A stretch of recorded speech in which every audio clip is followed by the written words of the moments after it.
Inter Milan နဲ့ Christian ချီဘူးကိုကြည့်အောင်အားလုံးမင်္ဂလာပါ OK ဘက်ကနေကြိုဆိုပါရစေ Inter Milan တို့ကလက်ရှိ Serie A မှာတော့ထိပ်ဆုံးကနေဦးဆောင်နေပါပြီသူတို့မျိုးကန်ပြိုင်မှတ်ကြီး AC Milan ကို3မှတ်ကွာလက်ရှိချန်ပီယံ Napoli ကို6မှတ်ကွာအဆင့်လေးနေရာ Roma ကို9မှတ်ကွာနဲ့ထိပ်ဆုံးကနေပြည်နေတော့မှာဒီနေရာမှာလက်ရှိ Serie A ကိုခုလိုပုံစံမြင်ရတာကစိတ်ချမ်းသာစရာပါပဲ Inter AC Roma Napoli ဂျူဘီတို့ပြိုင်ဖြစ်နေတဲ့ခေတ်တစ်ခုစီကိုပြန်ရောက်မဲ့အစလို့လည်းမျှော်လင့်ရပါတယ် Inter Milan က Serie A ကိုကြီးစိုးထားနိုင်တဲ့ခိုက်တာဟာနီးပြအင်စာဂီထွက်သွားတာနဲ့ဆုံးသက်သွားခဲ့ပါတယ်အခုတော့သူတို့ကပါမာကိုရောက်လို့ရောက်ခင်ဖြစ်ခဲ့တဲ့သူတို့အသင်းကန်ဝင်နောက်ခံလူအောင်ချီဘူးကိုနီးပြဖြစ်နေပြန်ပြီးတော့ခန့်ပြီးရှေ့ဆက်နေကြပါတယ်အလုပ်လေးဖြစ်နေပါတယ်ချီဘူးက3-5နှစ်ပုံစံကိုသုံးထားပြီးတော့ဒါသူတို့အသင်းမှာရှိနေတဲ့ဒီမာကိုလိုကစားသမားစီကနေအကောင်းဆုံးထုတ်နိုင်မဲ့အခြေအနေဖြစ်သွားစေပါတယ်ချီဘူးကသူ့ရဲ့လက်ထက်မှာဗဟိုနောက်ခံလူရောနောက်ခံအစွန်လူဖြစ်ရောကစားခဲ့တဲ့သူပါရိုမေနီးယားသားဖြစ်ပြီးတော့တက်45နှစ်ပဲရှိပါတယ်သူ့အဖေကလည်းဘောလုံးကစားသမားနဲ့နီးပြအောင်ဖြစ်ပြီးတော့ရိုမေနီးယားကလည်းရက်စီတာအသင်းရဲ့အိမ်ခွင်းနာမည်ဖြစ်တဲ့မာစီယာချီဘူးဆိုတာသူ့အဖေနာမည်ကိုဂုဏ်ပြုပြီးတော့ပေးထားတာဖြစ်ပါတယ်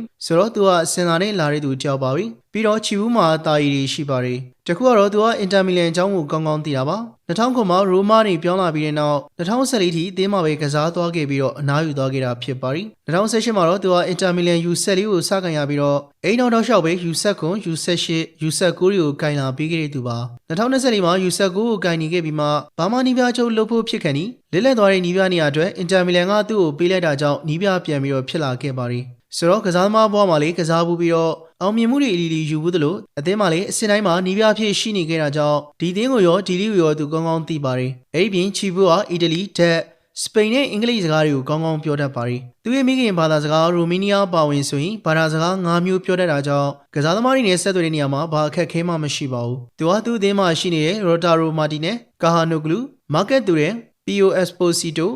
မာကီတာရဲ့ဘက်စတိုနီ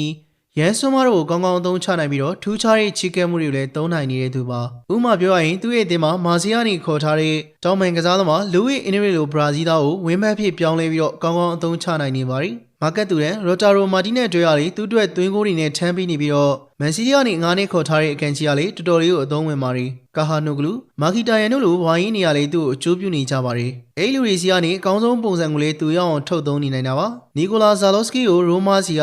အန်ဂီယန်မိုနီယိုပါမာစီကအန်နီဂျူကိုလမ်းကနေတက်တက်တတိုင်းနဲ့ခေါ်ထားပြီးတော့အသင်းကိုဒီအစင်းထိရအောင်လုပ်ပြထားတာပါအန်နီဂျူဆိုရင်ဝင်းဘက်ပုံစံမျိုးပါသူကသုံးနေခဲ့တာပါဒီဟာဒီမှာချီဘူးအင်တာမီလန်ကိုသူ့လက်ထက်တုံးရလို့အောင်မြင်မှုမျိုးပြန်ပြီးတော့ယူပြနိုင်အောင်မလားဆိုတာစီးရီးမှာရောချန်ပီယံလိမှာပါစိတ်ဝင်စားစရာကိစ္စဖြစ်လို့နေပါတယ်